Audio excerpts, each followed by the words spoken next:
Hey, hey, hey. So, it seems that being a journalist sucks. And I really can understand, Melitza Sara, why the only journalists that seem to be around in general are freaking sociopathic bastards, because this is the worst job in the world. I do not wish it upon anyone. If you love it, then man, you are a gifted individual. So as always, this is brought to you by Speaking Human. Hello, Melitza Sara, brought to you by Tragedy of the Retarded Genius, available at xlibris.com. I am here at the moment at St. Gabriel Community Hall, which is next to the church. And geez, I thought this interview was going to start 3 hours ago, so I've been waiting and waiting and waiting and waiting.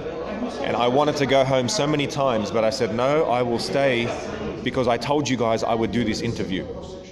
And now let me talk to you about Johnny Messo. Johnny Messo was born, I believe, on the 7th of February 1978, and he has a vision. He is the president of the World Council of Arameans.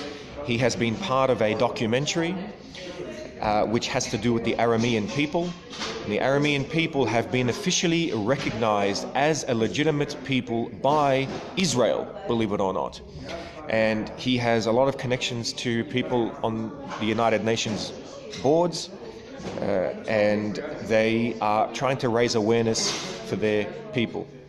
Now, what's interesting is that his vision, what I notice, is unbelievably deep. That he sees a collection of fragmented communities that have been fragmented for maybe 1,500 years since Arabs came in and decimated Middle Eastern culture, and have homogenized it around, a culture which I guess has not had a history of recognizing the pre-existing cultures. And my background being a secular Maronite, and Mandeans and Chaldeans and Jacobites and other Semitic peoples, those being Hebrew, for example, all of those apparently separate communities are actually part of a greater community, which is like an umbrella term which incorporates all of these communities. And that is the Aramean community. And they generally adopt a language family called Aramaic. And this language family was the international language of the Middle East and the Byzantine Roman Empire, along with Greek. And before the Byzantine Roman Empire, in fact, it was a language before there was an alphabet. So their neighboring cousins, the Phoenicians, being my ancestors, all of us being Semitic peoples, invented the alphabet, which then spread throughout the world. Your dad spoke Aramaic, pretty damn cool. My grandfather spoke Syriac, which is the dialect that Jesus spoke, who was the leader of the Christians, or Jesus of Nazareth spoke that. And the man himself, Johnny Messo, is coming to sit down with the Gab Smacked for we're gonna have a few hundred people live, and then over time a few thousand people will see it. So please come take a seat. Where do you want to? Just take a seat here, no problem. There you go. This is our friend Johnny Messo. Hey, nice to meet you, everyone. Hey. So, thank you very much for taking the time to meet me. Yeah, with pleasure. Thanks for having me here. Man, my pleasure. After 3 hours of speaking to a community here, the fact that you can sit down here without having another coffee is not too bad, I have to say. No, I'm doing okay. And you head back to the Netherlands, do you, in a couple of days? Yeah, Thursday I'm leaving, 2 days. Okay. Just briefly, I know you're tired and probably anyway, if you don't mind just explaining your background, your Netherlands, your parents came roughly from Midyat, where is that, etc., if you don't mind, for our listeners. So I'm born and raised in the Netherlands. Yep. My parents and grandparents were born and raised, and all my ancestors in southeast Turkey. We call it Tur Abdi. Yep. It's Aramaic for the mountain of the servants of God. Yep. And my parents, my whole family from my mother's side, they were the first Arameans who came to the Netherlands. Mm-hmm. My maternal grandfather, he came in 1965 to the Netherlands. Yep. And in 1969 he brought my mother and uncles and aunts to the Netherlands. And in 1973 my parents were the first Arameans who actually got married in the Netherlands. Jeez. Yeah. Wow. So, and they were also instrumental in building the first church in 1977, the first Syriac Orthodox church in Europe. So all of Europe? All of Europe. Okay. So my family... you have a lot to live up to then. Yes. So, but it's an honorful history, modern history as well, which we have, and I'm proud of it, that my family also played an instrumental role in helping thousands of Arameans coming to the Netherlands. They were interpreters, both my parents, uncles, aunts, and they helped them in various ways. Hold on, sorry, thousands since the 70s until now? So you have in the Netherlands, it's actually very easy to explain. Like from 1965 to 1975 was the phase of, say, the guest workers. People were recruited from Southeast Turkey into the Netherlands or Germany or others. And even my other grandfather, my father's father, he was the first Aramean who went to Switzerland in 1961. And after 1 year he returned to Midyat in Southeast Turkey. But anyway, from 1965 to 1975 you have the period of guest workers. So my grandfather, together with another Aramean, entered the Netherlands. A couple of months later, there were more. And then, 1975, there was the first application of an asylum seeker, of an Aramean from Tur Abdin. Okay. Were they recognized as Aramean? No. Okay. The funny thing is that they were called Turkish Christians in the Netherlands. Okay. Yeah. So we went through some identifications in the Netherlands.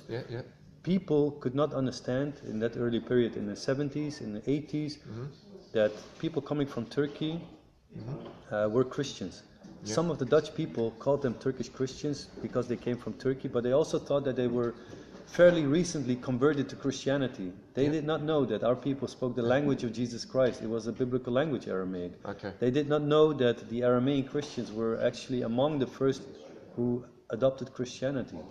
I've explained to my listeners before that my understanding is that they're sort of an indigenous population of the Middle East before the Arabization and Turkization, etc.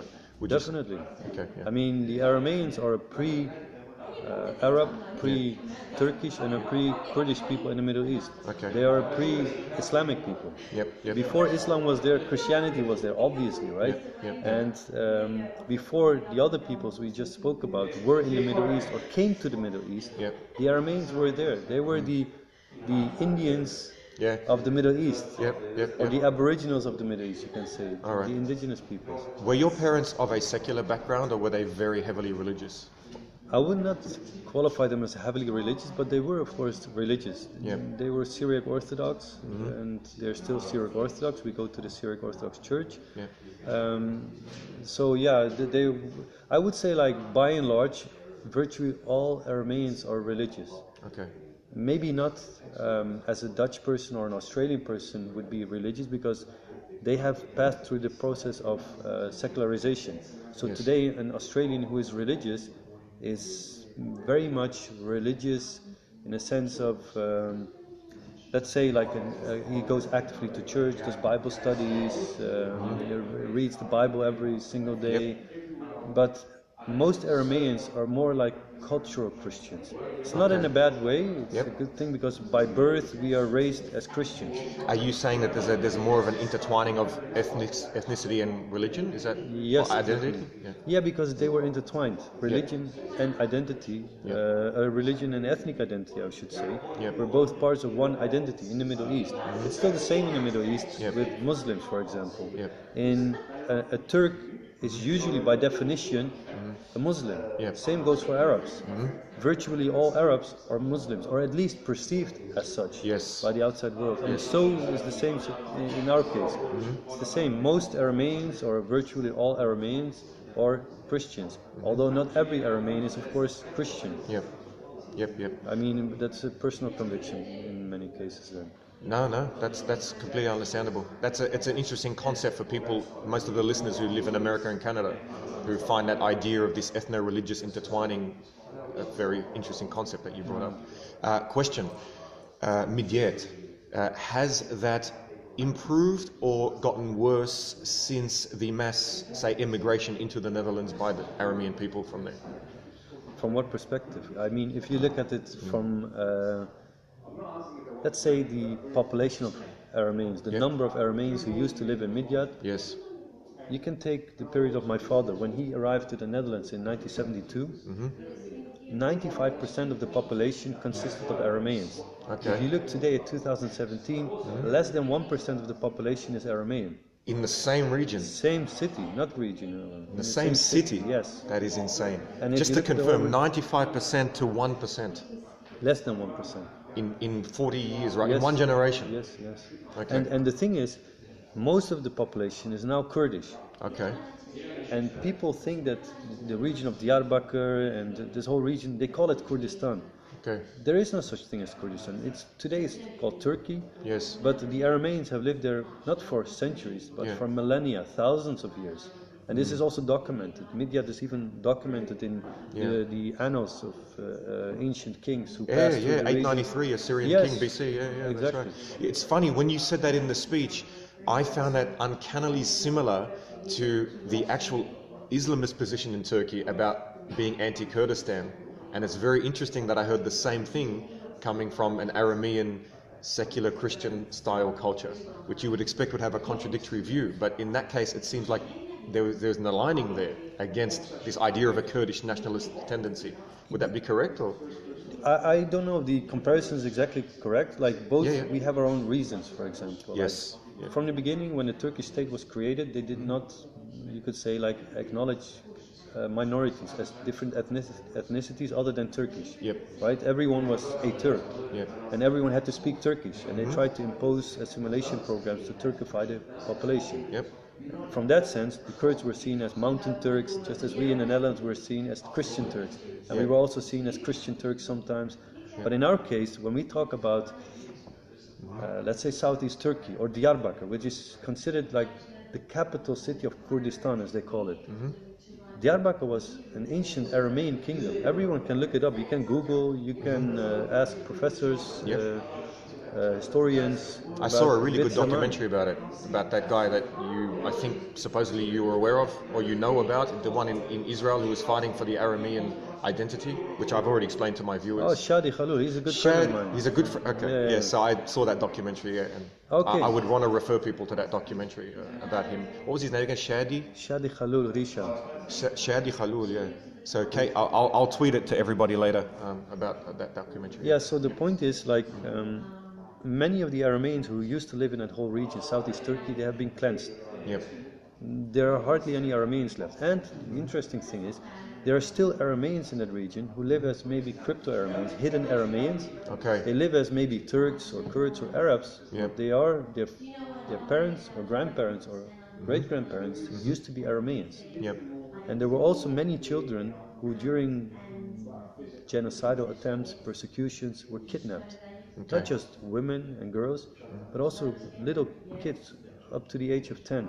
Okay. They were kidnapped and they were educated and brought up as if they were, let's say, Kurdish or Arab or otherwise. Are they aware that this happened to them, or some of them, yes. Okay, so we don't even know how many. No, there was a story in Şanlıurfa. I don't know if you know the place Edessa. I do. Okay, so the place is called Şanlıurfa today. A few years ago I was there, and we were there with a group of 138 Arameans from the diaspora, including Australia.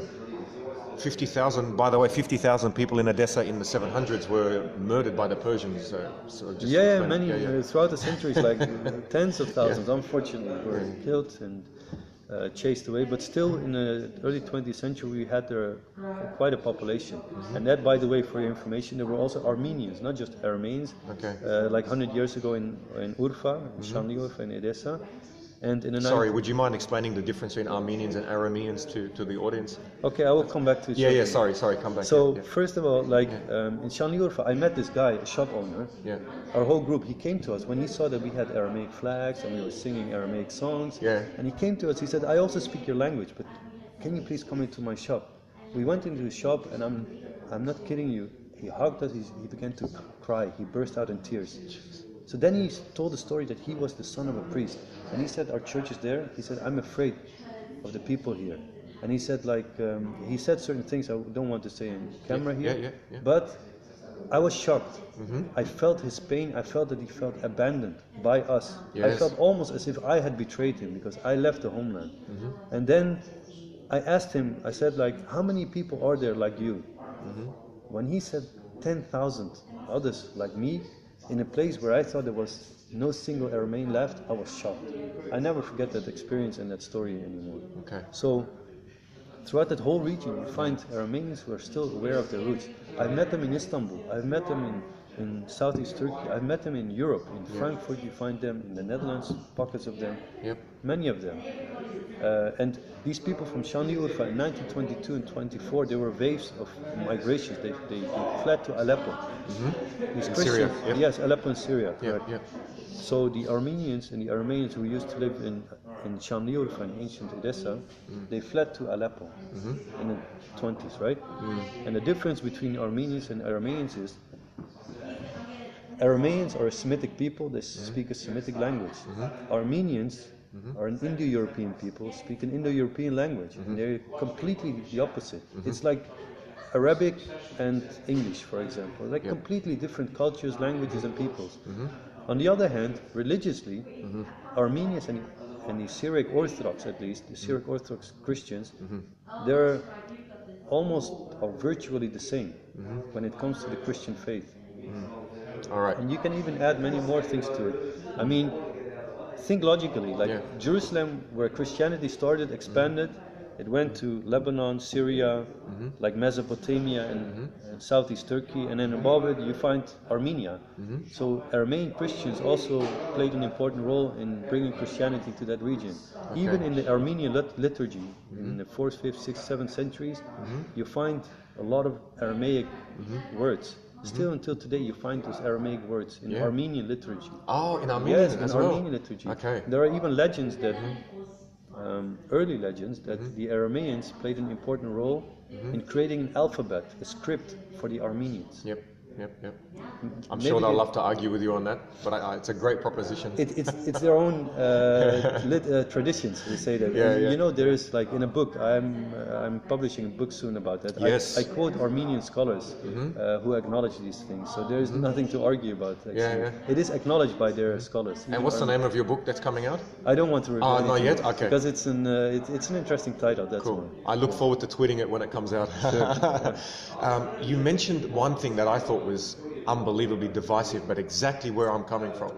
You were talking about how what establishes an identity is multidimensional. Yes. And so you have things that we have in common, but perhaps not each one has in common in the same way. So if I understood correctly, you were talking about language, about religion, about I was saying traditions, genetics, land, sort of demographics, and not only do I know you said that we don't each share those as priorities equally. So, for example, I'm an atheist. Susan's a Christian. And yet we tolerate each other's differences. But what I've noticed is not everyone that would fall under the ban of Aramean would tolerate those differences. Is that something that is causing difficulty in your cause to unite this whole group? I think it's a process that takes time of awareness. When we understand that we have a shared past, a shared cultural heritage, when we acknowledge the differences of that heritage, that there are different churches, but all belong to the same heritage, the question is like, to what extent do we appreciate our past, and to what extent do we accept each other and recognize each other, and to what extent do we want, if at all, create a common destiny? Do we acknowledge that we are in the same boat together, because we are all persecuted by the same people in our home countries? So the question is, do we want to unite each other based on our common past, or do we want to create separate futures for our communities, but even though we have a shared past? And when it comes to identity is a dynamic concept. It changes constantly. I mean, the language we speak today, any language you speak today, was not the same 100 years ago. And your way of understanding yourself or your community was not exactly the same as it was 100 years ago. So if you look also at identity, it comes in, you can approach it from different dimensions or layers. Some can stress the cultural aspect of their identity. Some can stress the linguistic aspect. Correct. Language can be more important for them. Yep. For others, religion is more important. So the religious part of the identity. For others, yet again, the territory, the homeland aspect is more important for their identity. So identity is so broad that it can actually embrace or collect or gather, bring in a huge amount of people, a huge, like lots I've of had numbers this problem, of people, like and my whole, unite them. my immediate family in Lebanon, some of them kicked me out of their home because I don't share their religious belief. And I thought of that when you said what you were saying. I mean, what you're saying is beautiful. And it sounds like, you know, people are receptive to it from what you're saying. Like, look, this is because probably to a large extent because I'm educated and born and raised in Europe, where there's separation of church and state. Yes. And in the Netherlands, we have been taught to embrace each other, to accept each other, that we are all part of a nation, like the Dutch nation, for example. And within the Dutch nation, you have different citizens. And you all come together in the citizenship concept. And when we talk about a nation or nationhood and a people, you have to acknowledge that there's diversity. There are some people who are, let's say, religious, and it can come in different varieties. You can have like Orthodox, Catholics, Protestant, Arameans. On the other hand, you can also have atheists, or maybe tomorrow a new religion will start among Arameans. Maybe some Arameans would even go that far and say, you know what, I want to revive the pagan religion, if they want. That's not something I want to suggest. I'm just talking about the concept of nation. I see a headline coming up. No, I'm kidding. I'm just trying to explain the concept of nationhood. That within nationhood, you have to accept each other and understand and accept and recognize each other's views, opinions, and lifestyles and way of thinking. Doesn't mean that you have to agree with each other. Correct. I mean, you and I can have opposite views about religion, about ethnicity, whatever. But in the end, we accept each other as being part of the same nation, same citizenship. In Australia, I think you would never be kicked out for even worshipping this table here, right? Maybe some people think I wouldn't do it myself, but they wouldn't kick you out of their house. So just giving a simple example. That's hilarious. I think I'm going to let you go after this, but you've been amazing. Thank you. The reason I think that a lot of the people here identify with what you're saying is because, especially these days in America, of all places, what you're wanting to ascribe, the idea of tolerance, is exactly what's lacking, it seems, at the moment in the Western world, right? Especially in America, right? You have people who are scared to say what their political views are and stuff. So I think that's why they identify a lot with what you're doing and why they support the Facebook page that I've got, you know. And I hope that, if you have any, where can people say follow more about what's happening in your in your community, what you're doing, the WCA, which countries have what, so that they can talk to Arameans in their own country, for example? Where would you tell them to go? First of all, on the internet, we have a Facebook page called World Council of Arameans Syriacs. We have a website called wca-ngo.org. Also, we have another website. For those who would like to become members of the organization, you can become within 1 minute a member of the organization, called supportwca.com. Okay.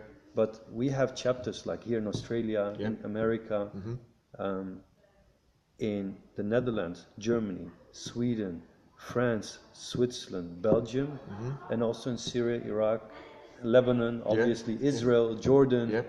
These the US? Anything? US, okay. I mentioned it, I think. You did, I'm sorry, at the beginning. So these countries, maybe I forgot 1 or 2 countries, but in all these countries we have representatives, people working for our cause, working to preserve their identity there, to being heard by parliament, being recognized as a people. So, well, I am, as soon as I finish from here, I am going to ask people to get me to become a member, and then I will then retweet what you just mentioned to all of the audience, and we'll take it from there and follow how you go. And Matt, all the best to what you're doing. I'm proud of you. I think it's great stuff. Welcome to the Aramean family. Thanks so much, man. Yeah, good luck with everything, and keep on raising awareness of our cause, of our people, and the importance of accepting each other, appreciating each other's shared past, recognizing each other from that perspective, and let's see what we can do to preserve our future, because we have a moral obligation, a duty to fulfill. First of all, towards our forefathers, our ancestors, because they built up this beautiful identity, culture, heritage. We have a moral obligation to preserve that, defend it, promote it, and develop it.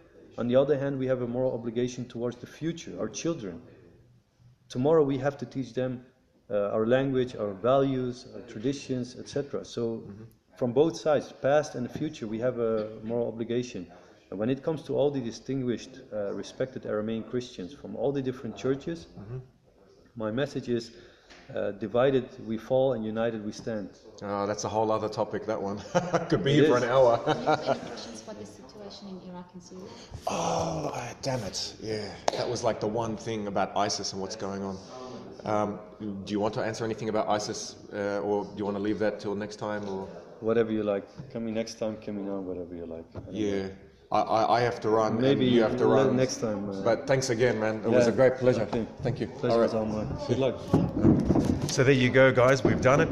It was a pleasure. This was brought to you by Speaking Human, the tragedy of the retarded genius. You can go to exlibris.com, and it's interesting, how Western civilization all around the world can learn from, ironically, from the people that have escaped from the very situation that perhaps the West is wanting to not look at this point. Yeah, all right, guys. Love you all. And Gab Smack remaining silent is not an option. Let's go.